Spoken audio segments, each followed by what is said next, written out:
Alors, chronique américaine avec Raphaël Jacob. Beaucoup de sujets, enfin, quelques sujets pour vous. Raphaël, bonsoir. Parlons de Nikki Haley, parce qu'elle a fait parler d'elle. On va l'écouter tout de suite, si vous le voulez bien, où elle dit, je vais voter Donald Trump. On écoute. I will be voting for Trump. Having said that, I stand by what I said in my suspension speech. Trump would be smart to reach out to the millions of people who voted for me and continue to support me.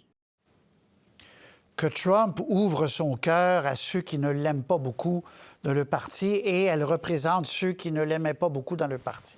Ceux et celles.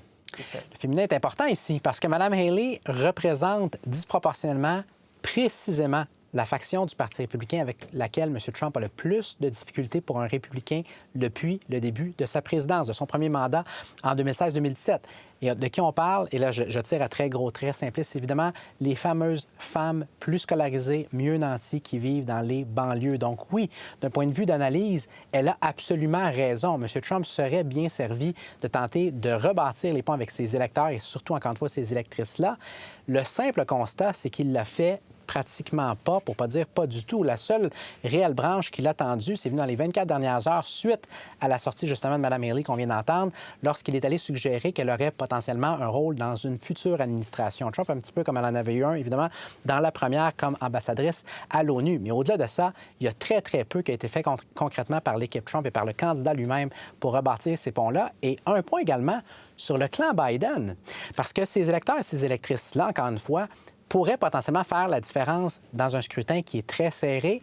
On raconte depuis des mois maintenant que pour M. Biden, il y a une ouverture, il y a un potentiel d'aller chercher, ne serait-ce qu'une masse critique de ces personnes-là, les amener dans le camp démocrate, ne serait-ce que pour 2024. Quand on a posé la question à un des porte-parole de la campagne Biden aujourd'hui même, qu'est-ce que la campagne du candidat démocrate faisait pour aller chercher les électeurs et les électrices de Mme Haley, qu'est-ce qu'on offrait concrètement comme politique publique?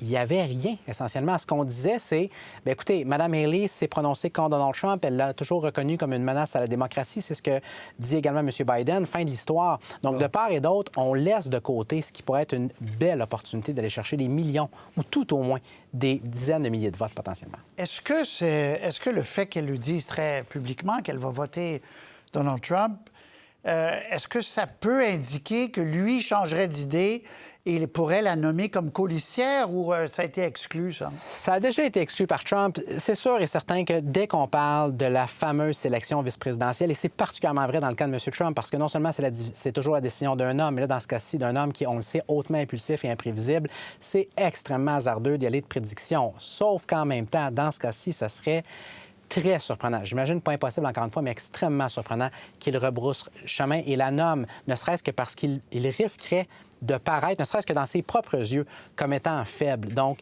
il risque d'y avoir d'autres options qu'il va considérer beaucoup plus sérieusement qu'elle avant de retourner à son nom. Et rapidement, même de son point de vue, ce serait peut-être pas une si bonne idée qu'être colistière de Trump. Elle est en réserve pour l'autre élection après. C'est exactement ça. Et c'est aussi pour ça qu'elle est sortie de la sorte. C'est-à-dire, d'un côté, on veut rester évidemment dans les bonnes grâces du parti de façon générale, du Parti républicain, sans trop se coller à M. Trump. Bon, sondage, on n'en a pas beaucoup, on en a un. Enfin, c'est le résumé, sondage national là, pour ce que ça donne. Mais il est toujours, c'est comme un 25 sous qui tombe toujours sur face, là. Exactement. C'est tellement bien dit. Quand on remonte à l'automne dernier, Patrice, et on prend la même firme, la Mercer College, dont on voit les résultats qui sont sortis ce matin, 46-44 présentement à l'échelle nationale pour M. Trump, depuis octobre, on a des sondages mensuels de la même firme. Donc, on compare des pommes à des pommes. La fenêtre dans laquelle on est, sans jamais en être sorti, c'est une égalité entre les deux candidats jusqu'à une avance de 4 points de M. Trump. On ne sort pas de ça.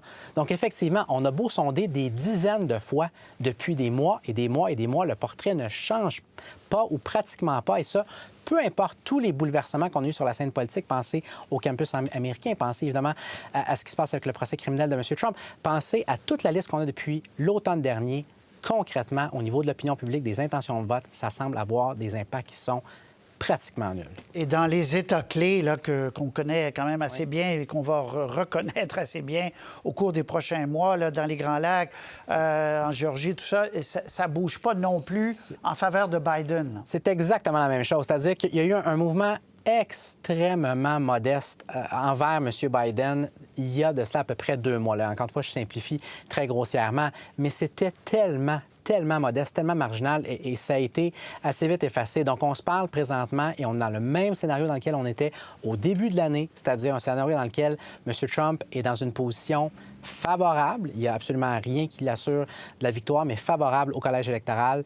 Il est vraiment à la porte. Ce qui lui manque, ou ce qui lui manquerait, c'est une avance plus décisive dans les États du Grand Lac, le Michigan, le Wisconsin, la Pennsylvanie, parce que autrement que ça, vous regardez le reste de la carte, il serait, en se fiant au sondage actuel et des derniers mois, il serait dans une posture peut-être plus avantageuse que le président sortant présentement. Très bien. Ça va rester une énigme. Si je vous envoie là-dessus, ça va être long, mais ça va rester une énigme. Chez les démocrates, comment se fait-il qu'on en soit là, avec un président un peu chancelant parfois?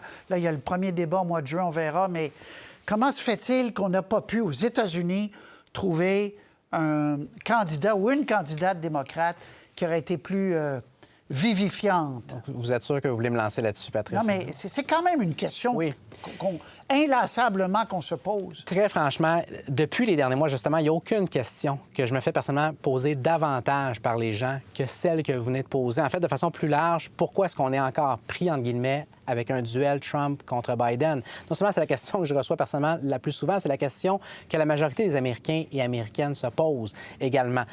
Résumé très simplement, du côté de M. Biden, c'est qu'on craint qu'est-ce qui arriverait s'il laissait sa place et que c'était sa numéro 2 qui la prenait cette place-là, c'est-à-dire Mme Harris, qui est aussi, sinon plus impopulaire que M. Biden l'est. Et pour ceux et celles qui se posent encore la question à savoir pourquoi est-ce qu'on n'évacue pas non plus, ou également plutôt Mme Harris, c'est qu'on craint carrément une guerre civile au sein du Parti démocrate, que ce parti-là se fracture de l'interne à quelques semaines ou mois du vote. Donc, on y va avec un tandem, M. Biden, Mme Harris, qui est moins qu'optimal, mais qui, au moins pour l'instant, semble assurer une certaine unité dans les rangs démocrates.